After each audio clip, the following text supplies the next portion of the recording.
Super super. So இன்னொரு ஒரு முக்கியமான விஷயம், இப்போ வந்து முருகரை வந்து இப்படி வழிபாடு பண்ணுங்க அப்படின்னு நிறைய பேர் சொல்கிறாங்க. நீங்கள் கொஞ்சம் டிஃப்ரெண்ட்டாக ரொம்ப எளிமையாக வந்துட்டு மக்களுக்கு புரிகிற மாதிரி சொல்லியிருக்கீங்க.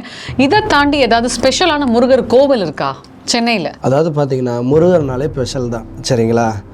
முருகர் ஆண்டியா பார்க்கலாமா, ராஜ கோலத்தில் பார்க்கலாமா, இது ஒரு கேள்வி போயிட்டுருக்கு. ஆமாம், ஏன்னா ஆண்டியா முருகரை வழிபட்டா நம்மளும் ஆண்டி, இதே ராஜ முருகரை வழிபட்டா நம்மளும் நல்லா ஓஹோன்ட்டு வர. இது வந்து உண்மையாங்க? இது வந்து முட்டாள்தனம், சரிங்களா? முருகர் தான். அவர் எப்படி பார்த்தாலும் அவர் ஆசீர்வாதம் நம்மளுக்கு கொடுக்க போகிறாரு, சரிங்களா?